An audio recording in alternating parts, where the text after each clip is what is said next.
Olá, estamos abrindo mais um painel regional nesta semana que prometia, né, ser decisiva para a política nacional. Mas, né, bombasticamente, surge a informação neste início de tarde do cancelamento da sessão do último dia 17 de abril da Câmara dos Deputados, que por 367 votos, né, contra 137, acatou o pedido de impeachment da presidente Dilma Rousseff e, no dia seguinte, encaminhou ao Senado da República. Agora há pouco, né, no início desta tarde, o presidente da Câmara Federal em exercício, o deputado Valdir Maranhão, do PP, Partido Progressista do Maranhão, deu uma canetada lá e cancelou essa sessão por avaliação, análise, não é, de uma petição, não é, que foi enviada à Câmara logo a seguir da votação pelo advogado-geral da República, pelo advogado-geral da União, né, José Eduardo Cardoso, que defendeu, como você sabe, em todo esse processo, a presidente Dilma Rousseff. Então está feito aí o imbróglio, né, ninguém sabe o que vai acontecer agora exatamente.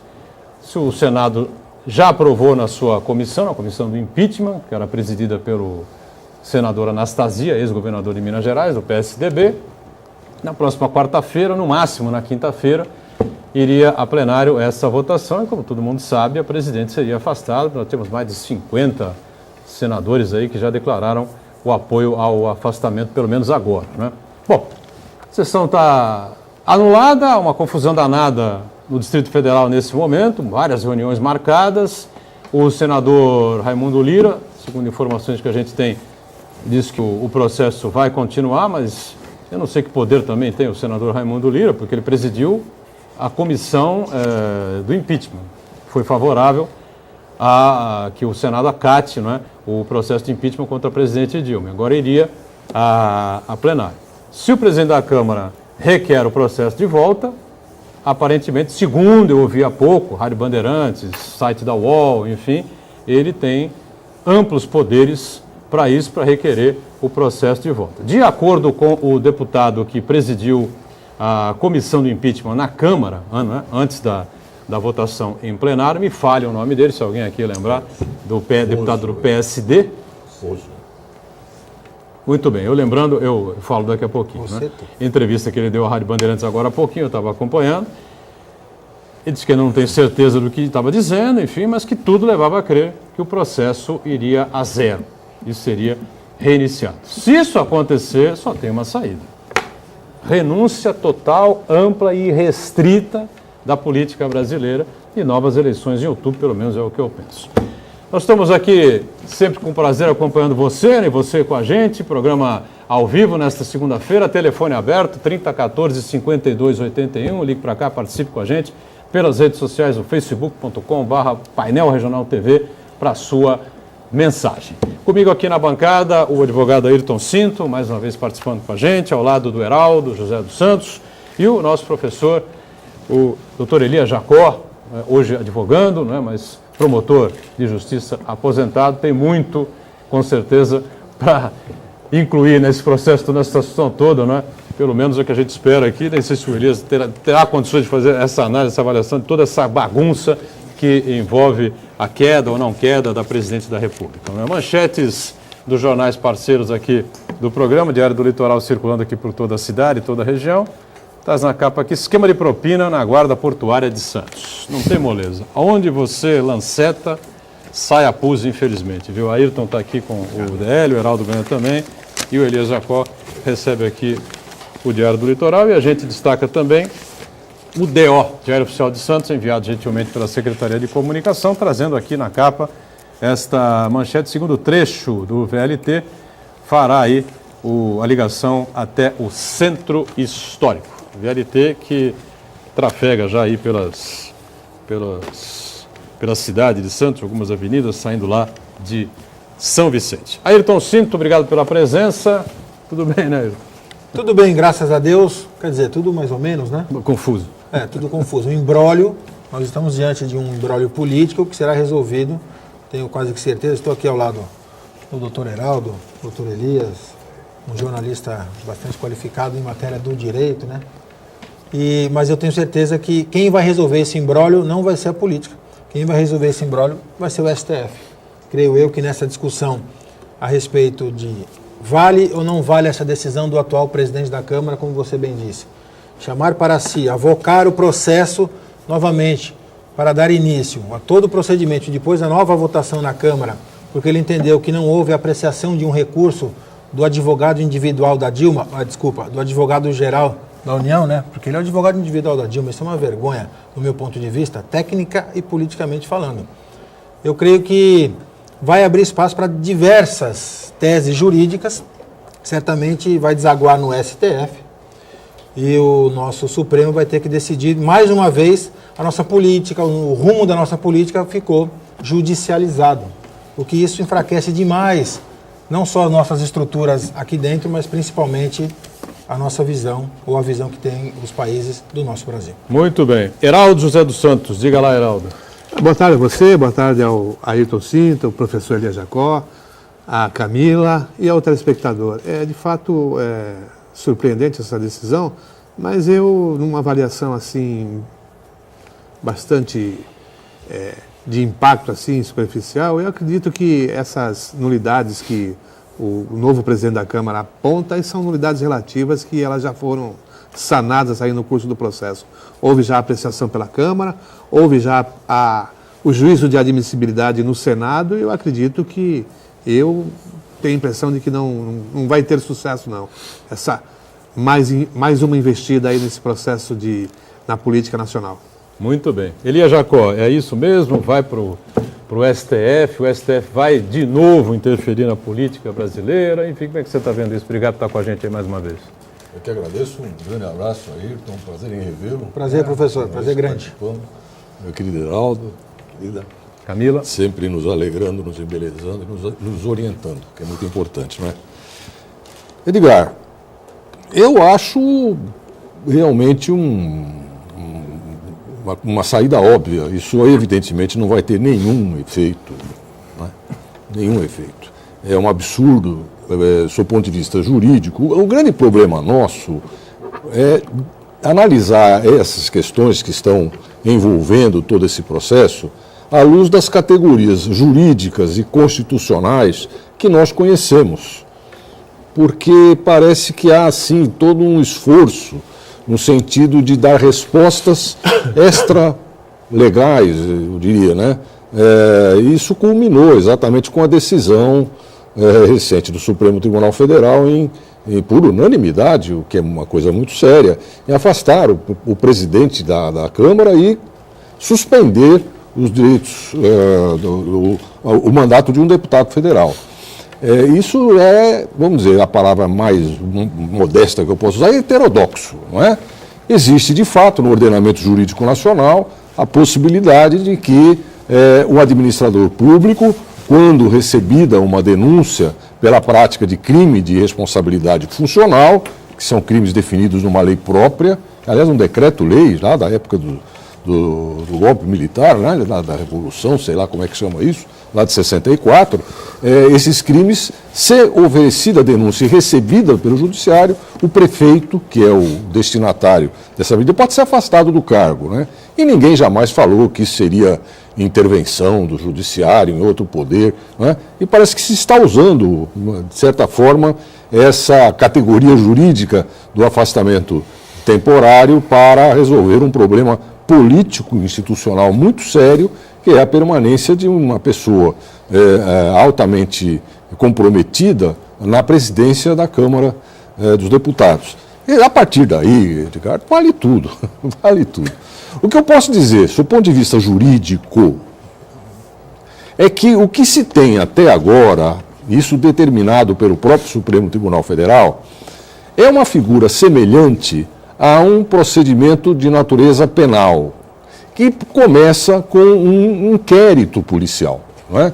Então, a decisão da Câmara em autorizar a instauração de um procedimento de impedimento é uma decisão que se equipara àquela coleta preliminar de evidências que se faz no processo comum através de um inquérito policial. Né? Tanto que a Câmara não emite juízo de valor. A Câmara diz simplesmente se há ou não há indício de autoria e materialidade, exatamente como faz o delegado de polícia quando leva o inquérito ao juiz. O juiz é o Senado Federal. Uma nulidade do inquérito, em nenhum momento da história jurídica nacional, foi considerada suficiente para ter repercussão na nulidade do processo. Então já começa por aí. Seja lá o que se estiver alegando, eu não sei. O Valdir Maranhão até agora não explicou muito bem qual foi a decisão dele. Mas seja lá o que ele estiver questionando, sob o ponto de vista formal, do andamento do inquérito, do procedimento preliminar que foi analisado pela Câmara dos Deputados, não deve estender nulidade para o processo que já foi encaminhado para o Senado Federal e que ainda não começou. Porque agora começa uma fase que a gente chama de verdadeiro juízo de admissibilidade. E foi já a comissão do Senado Federal, já se manifestou a respeito. Quem entende pelo juízo de admissibilidade ou não, pelo recebimento ou não dessa denúncia, é o Senado Federal em plenário, que vai acontecer e acontecerá, não tenha dúvida, na quarta-feira. Portanto, juridicamente falando, não dá para sustentar a nulidade aí. Agora, o principal argumento, Elias, está aqui no site da UOL, diz o presidente da Câmara em exercício, Valdir Maranhão, para invalidar a sessão é que os partidos não poderiam ter fechado questão ou dado orientação em relação ao voto dos parlamentares, uma vez que, segundo o presidente interino, os parlamentares deveriam votar de acordo com as suas convicções pessoais e livremente.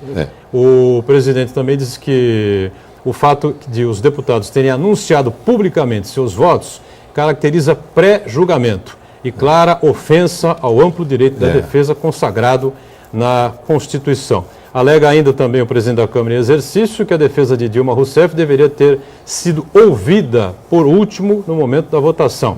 Há ainda uma alegação técnica de que o resultado dessa votação teria que ser encaminhado ao Senado por resolução e não por ofício, como teria ocorrido. Ou seja, questões aí questões levantadas pelo Espírito Santo de orelha dele, com quem ele se reuniu ontem à noite. Que foi o José Eduardo Cardoso. Nenhuma dessas, ainda que se admita que todos esses defeitos teriam ocorrido, e não ocorreram, porque não há julgamento, portanto, a função da Câmara dos Deputados é pré-julgar mesmo, e não tem nada disso de ficar pensando em como é que os partidos orientaram os seus constituintes, os seus membros a votarem nisso, porque eles não estão votando sobre o processo, eles estão analisando o mérito. A apreciação já está superada. A eventual ou as eventuais irregularidades constatadas na fase de preparação do procedimento não se estendem ao procedimento propriamente disso.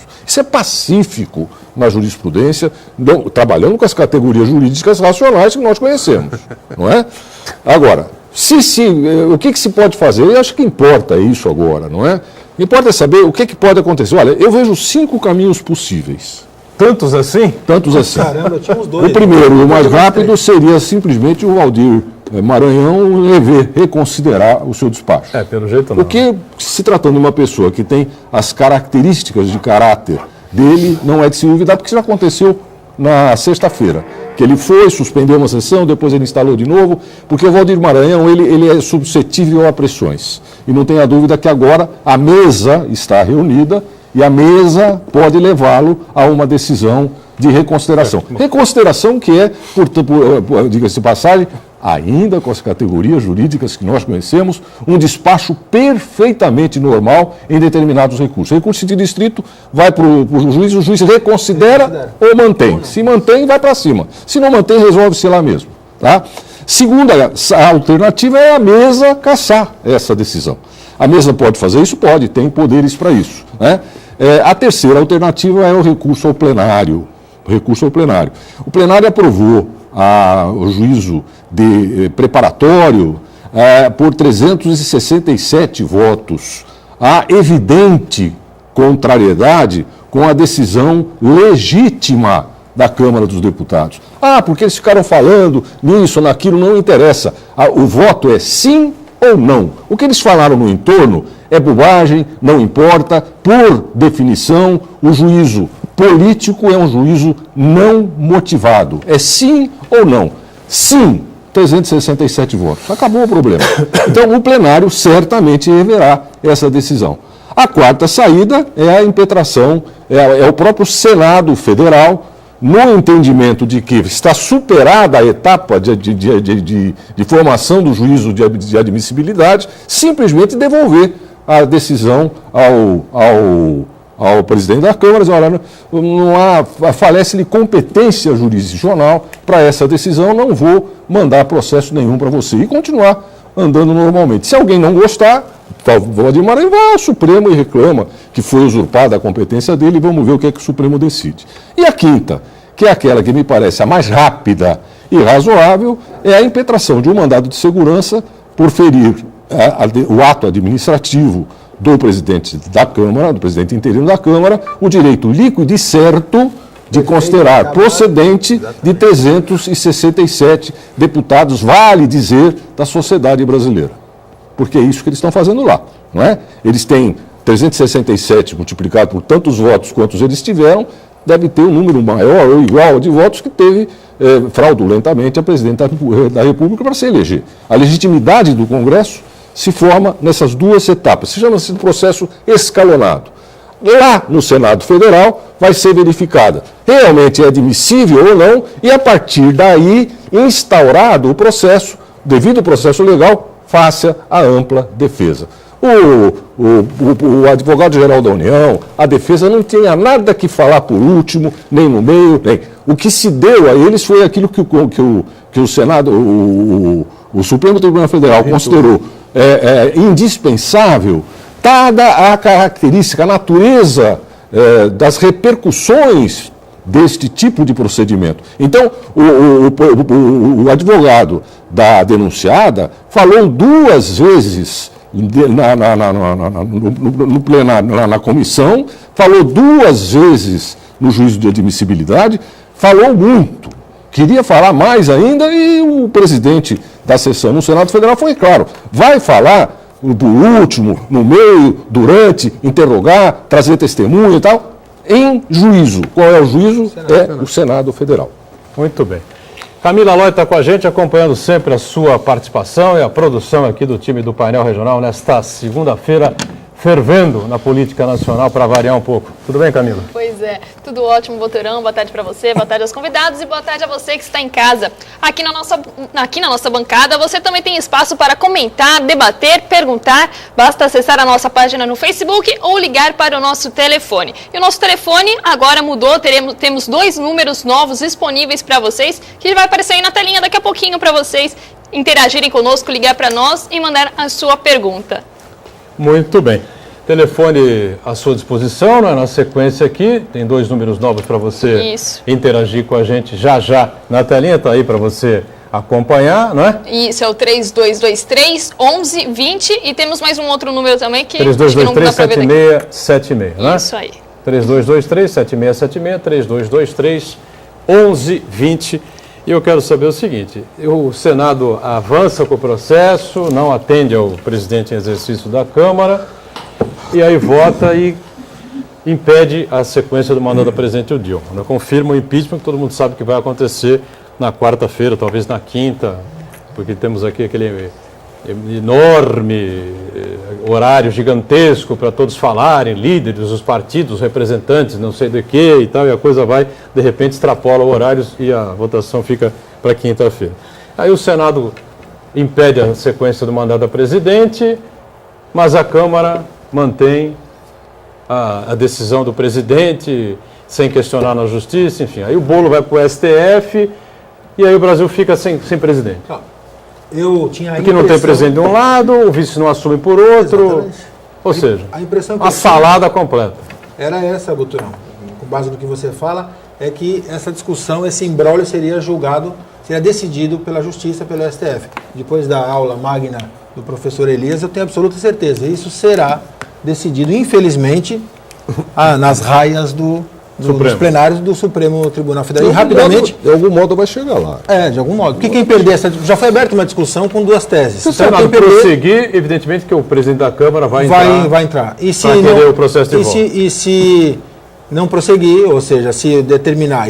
A oposição já disse que vai entrar. A OAB vai se posicionar. E assim os partidos... A OAB já informou agora, acabou de informar que já está preparando. Já está preparando. Então vai ser decidido, infelizmente, mais uma vez, na Justiça. Agora, aquela velha história. Também se aplica ou não, professor? Me corrija aqui no ar ao vivo. Será para mim também uma grande honra. A questão do dormientibus succurritius. No popular, camarão que dorme é onda leva. Ou seja, você tem prazo para cumprir num processo, seja ele qual for. Se você não cumprir, não é, doutor? Você precluiu o seu direito de rediscutir. Por que a Dilma, através do seu advogado individual, que é o Cardoso, ou geral da União, por que quando foi recebido no Senado, que é um ato formal, por que quando foi recebido no Senado, ou antes de ser recebido, de acordo com o regimento da Câmara, do Senado ou do Congresso Nacional, ele não manejou esse recurso? Pode ser discutido isso também. Muito bem observado. O que se tem de dúvida a esse respeito é se esse recurso já não teria sido impetrado antes, no prazo. Agora, se foi impetrado ontem de madrugada, certamente ele é intempestivo. Sim. Certamente ele é intempestivo. Agora, isso vai para o Supremo. Provavelmente o caminho, viu, o Edgar, que eles vão seguir de imediato, vai ser uma medida junto ao Supremo Tribunal Federal. E eu já vou te antecipar que o Supremo Tribunal Federal vai, em sede de liminar, em decisão monocrática, vai determinar autorizar, que vai conceder a liminar. Isso é, vai suspender a decisão do presidente da Câmara.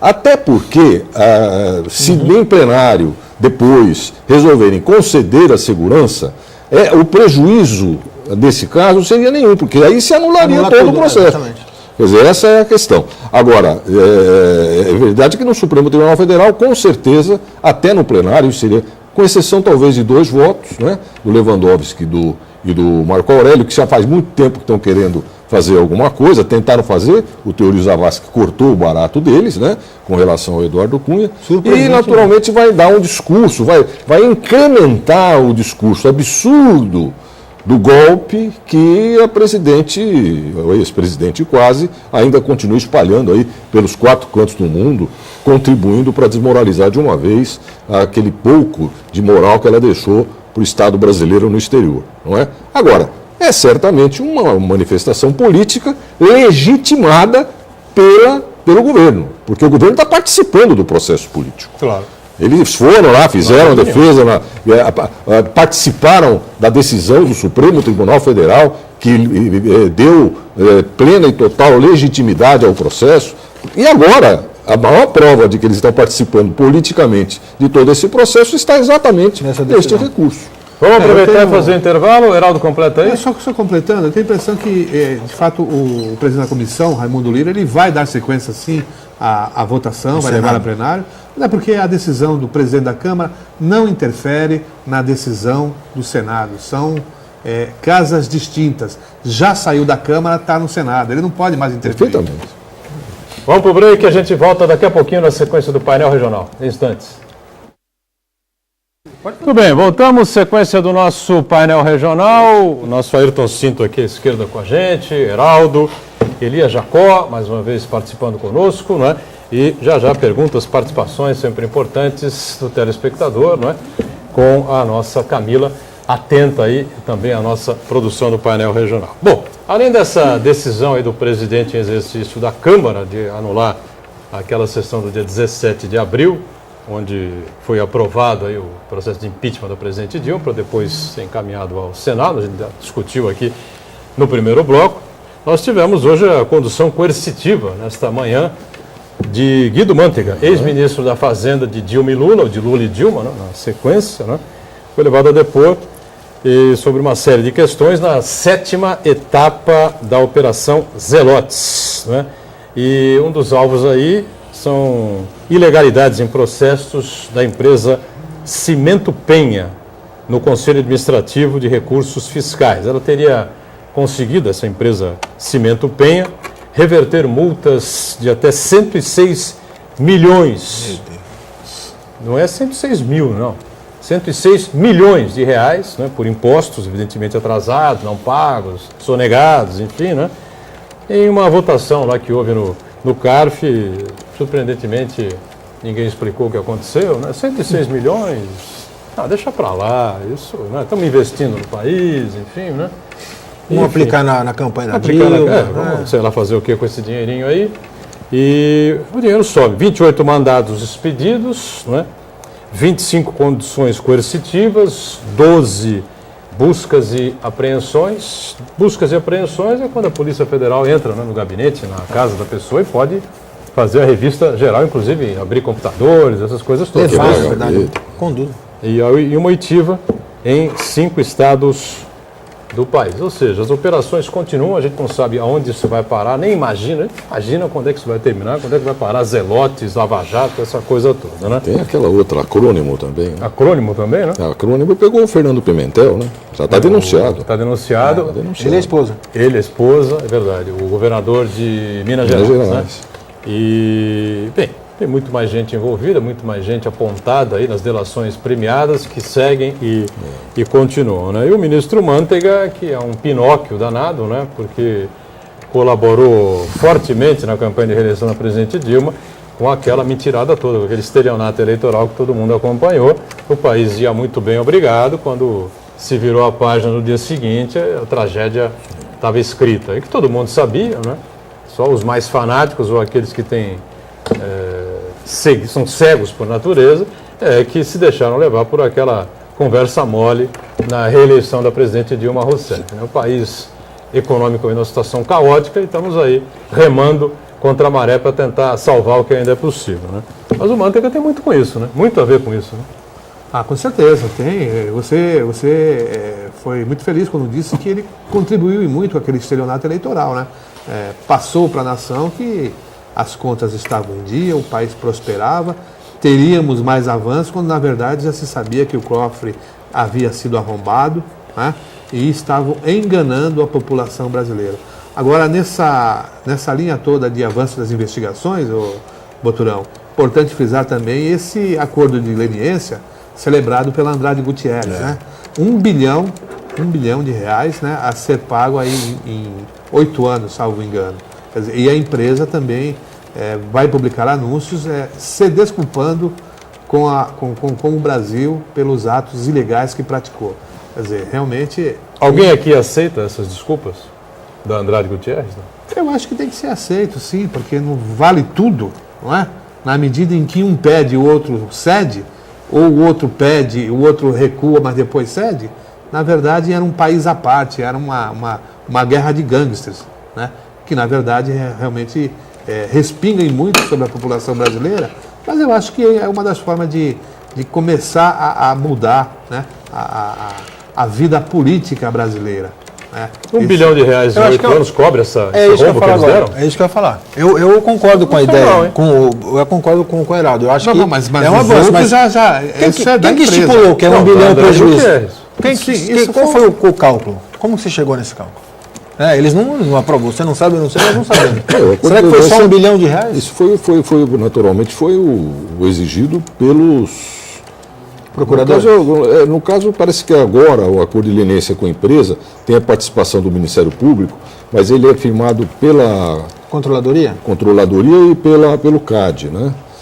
Eles aceitaram. Levando em consideração... Agora, esse 1 bilhão é o que eles vão pagar pelo acordo de leniência. Agora, há toda uma arrecadação feita daquele patrimônio que foi calculadamente subtraído, não é? E que vai muito além disso. Que vai incidir imposto e multa sobre isso. Tanto que a Odebrecht hoje, com todo o fantástico poder que eles têm, a economia deles, a estrutura econômica deles é fantástica no mundo inteiro, eles estão em dificuldade, estão tentando negociar, porque realmente o valor que eles têm que repor aos cofres públicos Bom, exigia-se uma propina retroativa de todas as obras que eles realizaram a partir de 2003, 1% do valor das obras, que depois eles incluíam nas obras futuras. Isso foi exigido isso está na delação premiada recente do Marcelo Odebrecht, aliás, envolvendo o Guido Mantega e o Luciano Coutinho. Na verdade, Luciano Coutinho e Guido Mantega, sobretudo Guido Mantega, todo mundo sabe disso, eu não estou falando nenhum segredo, se vocês vão lembrar. Quem era Guido Mantega? Guido Mantega era a senhora presidente da República. Ela sempre se fez questão de dizer que a ministra da Fazenda do governo era ela. Não é? Então, o Guido Mantega é uma figura patética desde os tempos de militância político-partidária. Todo mundo sabe disso. E ele ficou lá para fazer exatamente aquilo que a presidente da República determinava ele que fizesse. Tanto que ela chegou ao ponto de demiti-lo 5 meses antes da saída dele do. Quer dizer, então, realmente, a situação é muito delicada e eu só lamento, mas lamento muito pelas pessoas que se filiaram ao PT. O PT é um partido relevante, importante, provocou uma verdadeira revolução na política brasileira.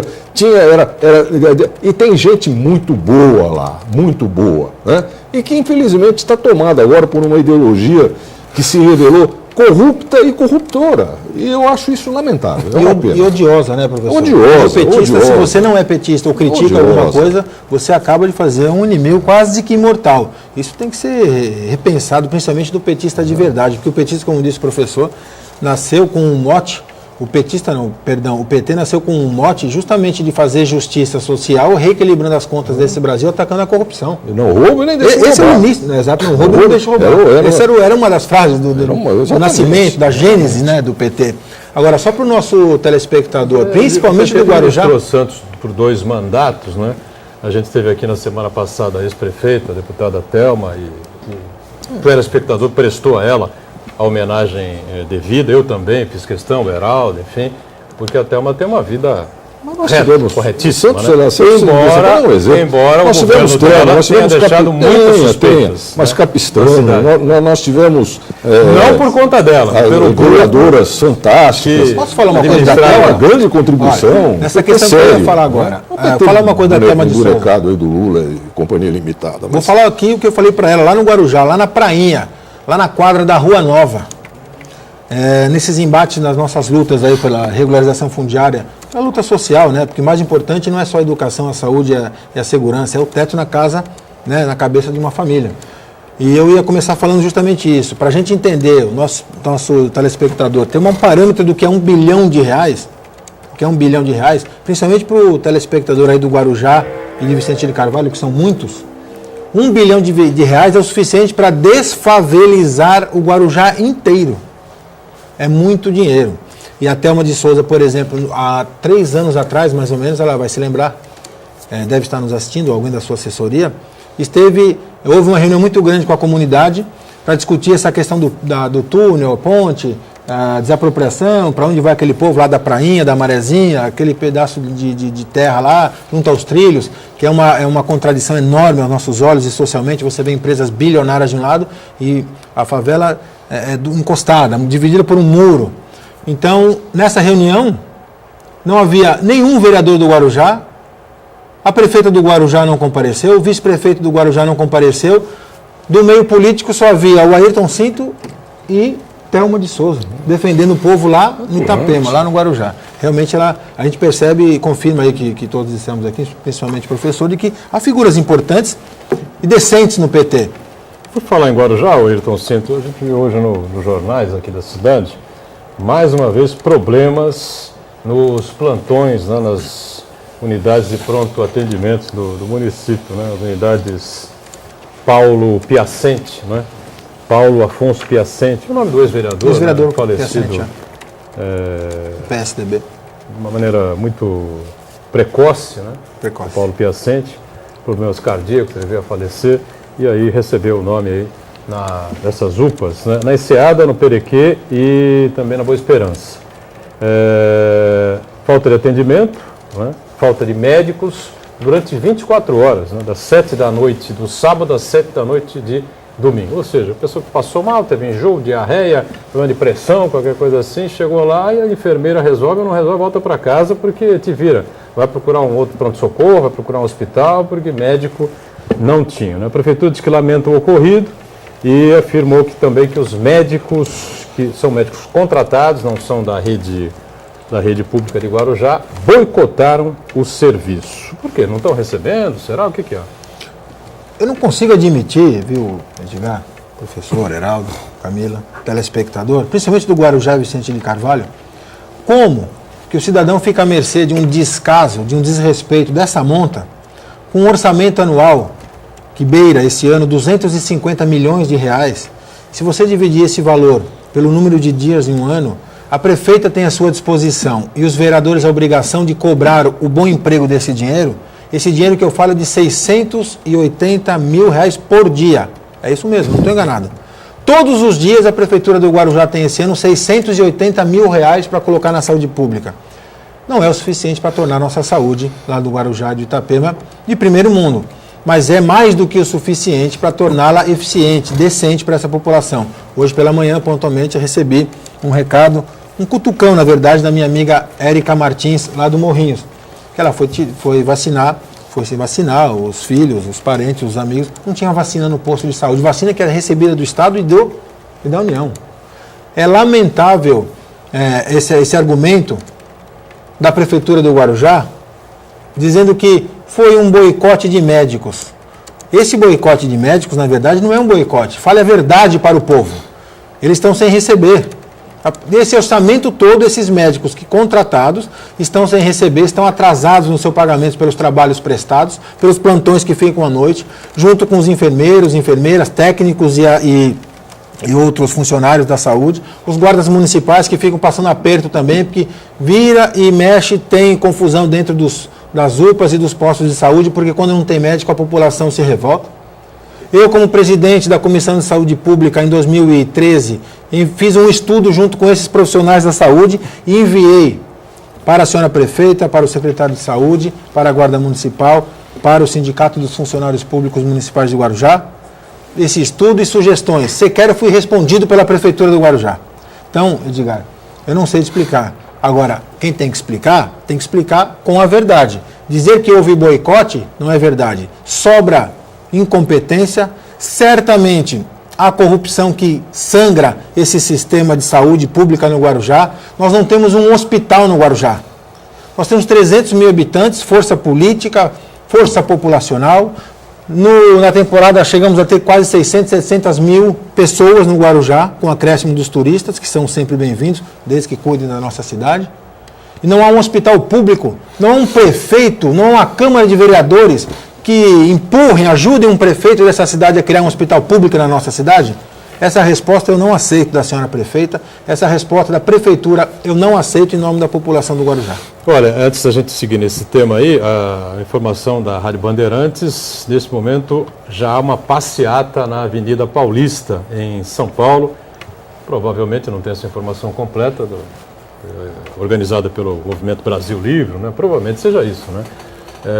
Em desacordo, claro, contra a decisão do presidente em exercício da Câmara dos Deputados, Valdir Maranhão, que cancelou a sessão do dia 17 de abril, anulando o processo de impeachment da presidente Dilma, que já está no Senado. Enfim, claro, nós estamos aqui às 2h10 da tarde, né, nesse momento, ao vivo, né? Você que está acompanhando a gente na reprise, claro, outras informações surgiram ao longo da tarde, início da noite, enfim, mudanças podem ter ocorrido, a gente não sabe o que acontece neste Brasil que vivemos, né, neste Brasil conflituoso, confuso politicamente. A gente espera que a coisa caminhe de uma maneira reta, né? A Bolsa nesse momento desabou, mais de 3,5 pontos, o dólar está disparando a casa de 3,60 e pouco já, né? Vamos para o break e voltamos daqui a pouquinho. Muito bem, voltamos ao terceiro bloco desta edição do Painel Regional, o programa que não vai terminar, vamos ficar aguardando aí. O painel hoje é interminável, né? Vamos ficar aí aguardando o que vai acontecer nessa situação toda que envolve aí o processo de impeachment da presidente Dilma.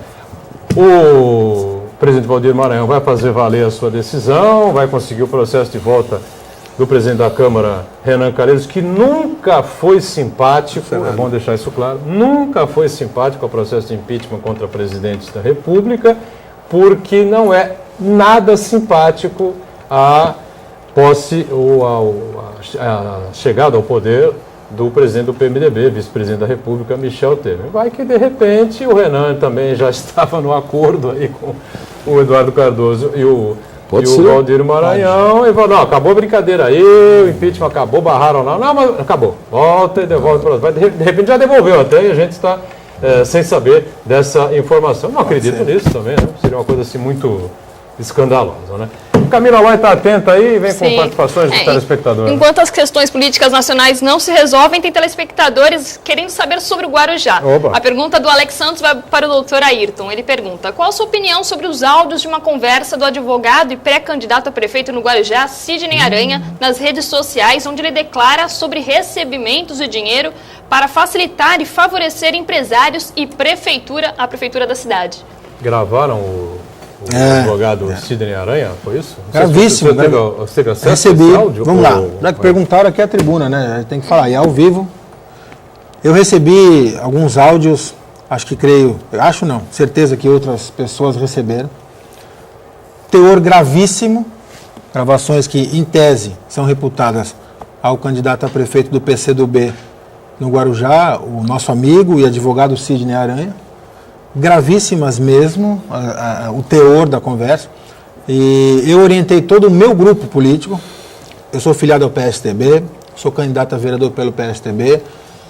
Não é hora de aproveitar de qualquer verdade ou qualquer mentira. Nós não sabemos se isso é verdade ou mentira.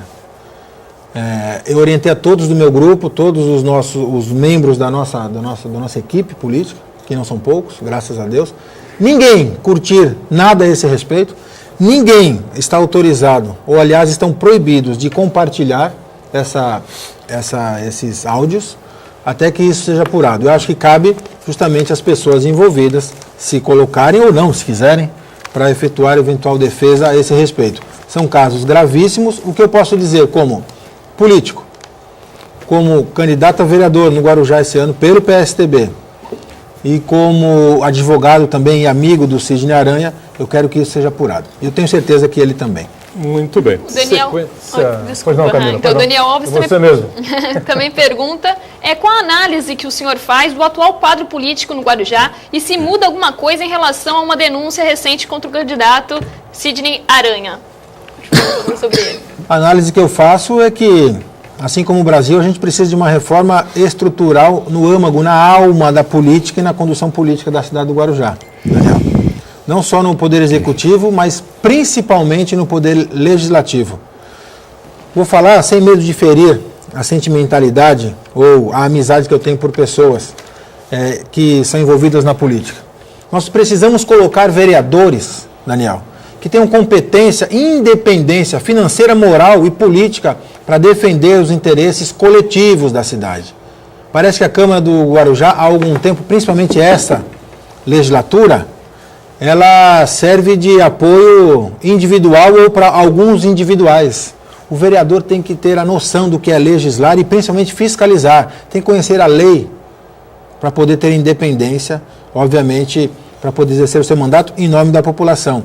E essa reforma estrutural também, do ponto de vista de quem vai conduzir a cidade a partir do ano de 2017. E, claro, é um nome importante, Sidney Aranha, nessa disputa. Muito candidato pelo PSTB, pelo PSTB, mas ele pelo PCdoB.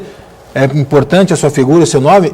E caso confirmadas essas acusações, isso afeta, sim, aí a disputa, a corrida eleitoral para a prefeitura. Quantos candidatos a prefeito? Temos 7, 8, né? Acho que quase 9, Boturão. 9? Quase 9 já mais ou menos encaminhados, né? Mais uma vez... Mas você acha que na reta final os 9 se mantêm ou alianças acontecerão? Não, alianças muito provavelmente acontecerão. Aliás, até por necessidade para os próprios candidatos, e eu acho até que isso seria importante para o eleitor, porque muitos candidatos com muitas ideologias, muitas propostas, acabam confundindo o eleitor. Eu acho que seria interessante... E favorecendo a situação? Quanto mais candidatos, favorece a situação. O candidato da atual prefeita, que ainda não foi definido, mas provavelmente será o Adilson de Jesus, também meu amigo, empresário radicado no Guarujá. O Adilson de Jesus conseguiu vencer as prévias no PMDB, muito provavelmente será ele o candidato da situação. E ele e Antonieta, e quem está ligado à situação, obviamente querem muito que quanto mais candidatos houver, melhor. Por quê? Porque isso acaba minando aí uma polarização para alguns candidatos. Isso favorece certamente a candidatura da situação. Falando em pré-candidato, a pergunta do Caio Henrique também é exatamente sobre isso. Ele pergunta, com os pré-candidatos PMDBistas, Wagner Moura de Cubatão, Pedro Gouveia de São Vicente, Adilson de Jesus do Guarujá, por que Santos não tem candidatura própria pelo partido? O vereador Banha, por exemplo, com 5 mandatos, não seria uma possibilidade? Ele pergunta a vocês. Bom, eu acho que o Banha poderia ser candidato, eu já disse várias vezes que não vai disputar a Prefeitura de Santos. Nesse momento, já há um acordo fechado entre o PMDB e o PSDB de apoiar a reeleição do prefeito Paulo Alexandre Barbosa. Né? O que se discutia até a morte do presidente da Câmara, Marcos de Rossi, né? O Heraldo acompanha muito bem esse assunto também. Elias Jacó também, claro, sempre muito antenado com as questões políticas também aqui da cidade, é que o PMDB era um forte candidato a dar o vice, né? A chapa do Paulo Alexandre, mas também nada estava fechado com relação a isso. Agora fica muito complicado. O PMDB precisa criar uma candidatura, trabalhar uma candidatura durante 4 anos, né, para poder ter essa possibilidade, com o Banha ou com outro candidato, enfim, né, Heraldo? Até ontem, Edgar, ainda era forte também a possibilidade de o PMDB compor a chapa do atual prefeito na reeleição como vice. Não, a possibilidade Até existe, né? Mas... Porque com a ascensão aí, quase que provável, do Michel Temer na presidência da República.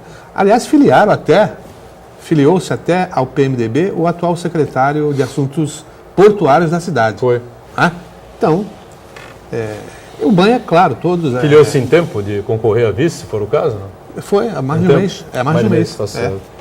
Já quando se desenhava esse cenário aí de uma eventual ascensão do Temer na presidência da República, que hoje... José Eduardo, né? Isso.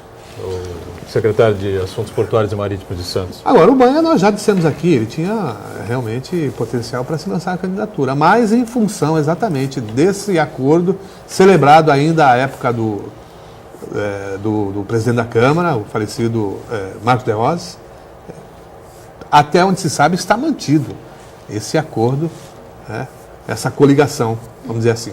O vereador Banha tem e sempre terá condições de dirigir a cidade. Para ser prefeito de uma cidade não é só ter competência, conhecimento e dedicação que ele tem. Existe um momento político também. Obviamente, ele não sendo candidato, isso na minha opinião pessoal, como amigo do vereador Banha e seguidor dos seus atos como vereador. Eu canso de compartilhar os trabalhos que ele faz e digo, isto é um edil, aprendam vereadores do Guarujá, com respeito aos vereadores da minha cidade. Eu falo isso de coração aberto, nada a esconder. Que ele é competente para isso, para tocar a cidade de Santos, tem conhecimento, como eu já disse, dedicação e coragem e equipe para isso, isso ele tem. Agora, é o momento político que determina também aí os acordos que devem ser feitos para uma eleição tão importante, para uma cidade tão importante como Santos. Elias Jacó, essa confusão toda com relação ao impeachment da presidente Dilma, mas uma coisa acho que é certa, né? O Senado hoje define a cassação do senador Delcídio do Amaral. Você acha que ele tem alguma chance de escapar? Não tem. Não tem. Existe já um consenso firmado. O Delcídio cometeu um pecado mortal para os congressos, para o parlamento, né? Ele abriu muitas conversas que eles normalmente gostariam que ele não abrisse, né? Eu acho que ele está defenestrado. Está condenado. E ele caçado, ele vai abrir outras, certamente. Ele deve ter guardado alguma coisinha no final da gaveta ali. Algumas. Com certeza. Mas essa ameaça parece que o pessoal está disposto a enfrentar, porque já perdeu tudo quase, né? Inclusive, eu estou vendo aqui pelas observações dos nossos telespectadores, é consenso, o Congresso Nacional, o político brasileiro, infelizmente, está completamente desmoralizado, né? Em razão dessas convulsões que eles criam, dessa coisa de só pensar nos seus próprios privilégios, de deixar os interesses da nação em último plano, se é que estejam em algum plano. Isso realmente, a essa altura, o melhor é se livrar de um incômodo do que eventualmente correr o risco de mais uma denunciazinha em cima das tantas coisas que eles fazem lá. Sobre isso, o Custódio Fernandes pergunta: Eduardo Cunha foi afastado por corrupção.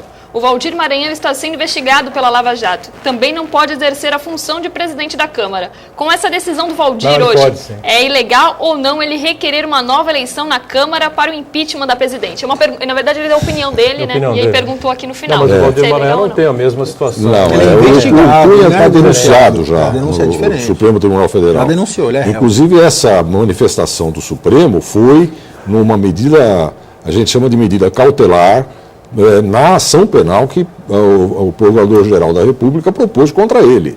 É bom não esquecer disso. Não se trata de uma medida isolada, né? Alguém foi lá e pediu o afastamento. Não. O Procurador-Geral, no uso das suas atribuições, ofereceu uma denúncia contra o Cunha. Essa denúncia foi recebida por unanimidade pelo Supremo Tribunal Federal. E, em razão da existência desse processo, é que ele não poderia, mesmo que ficasse na presidência da Câmara, ele não poderia assumir a presidência da República. Esse foi um argumento, digamos assim, usado pelos defensores da presidente apenas para impressionar, dizendo que ele seria o vice-presidente. Não seria, mas o Supremo fez isso. Agora, o Valdir Maranhão, à semelhança de tantos outros que lá estão na lista do Procurador-Geral da República como envolvidos nos processos de corrupção da Lava Jato. E ele e muitos outros. Vai ser difícil achar um que não esteja. É verdade. Camila, tem mais participações aí com a gente? A Regina Célia pergunta ao professor: o que está acontecendo atualmente não é o pavor que o PT tem de perder os cargos e depois todos terem que ser julgados pela Lava Jato, culminando em prisões sem o foro privilegiado? Olha, realmente é uma consequência disso, né? É uma consequência. Na quarta-feira, a presidente não, porque ela continua presidente. Ela ainda continua no exercício, fora do exercício do cargo, mas com a condição de presidente até a cassação, até o impeachment ser eventualmente no prazo de máximo 180 dias, aprovado ou não pelo Senado. Então ela ainda mantém a prerrogativa do foro por prerrogativa de função, que a gente chama, o chamado foro privilegiado. Agora, todos os ministros, né, são exonerados automaticamente, até porque serão substituídos e perdem o foro por prerrogativa de função, salvo se forem também deputados, ou enfim, se ocuparem outro cargo com prerrogativa de função, há alguns que são senadores, enfim, não é? No caso do Armando Monteiro, por exemplo, né, eles continuam com foro por outras razões. Mas essa é uma consequência. Eu não diria necessariamente que é isso que está movendo toda a reação do partido. Eu acho que essa reação é uma reação natural, porque não são só os cargos que eles perderão de quem terá aí depois que se haver com a justiça comum, com a justiça de primeira instância. São inúmeros, milhões de cargos que eles ocupam em razão da filiação partidária em toda a República, que serão substituídos. Né? Segundo as contas, professor, 30 mil cargos. 30 mil, olha. Beto Mansur, que é o primeiro secretário da Câmara. Mas também tem algum problema na Justiça. Alguns, né? O amigo Fernando Não, ele Cruz, tem um com certeza que é uma ação, acho que já está até terminada. Não é dos escravos, não? Do TST. A edição constitucional análoga de escravo, que parece que já está resolvida, eu não tenho certeza. Essa é uma delas. Quem vai resolver o Senado, diz o Beto, tá certo? E me passa aqui o Fernando Túzolo, nosso fiel companheiro aqui de todo dia, acompanhando aqui o painel regional, um abraço para ele. Diz que quem vai resolver é o Senado e que a anulação pelo presidente atual é extemporânea. Como você explicou aí na mesa aqui, concordou, né?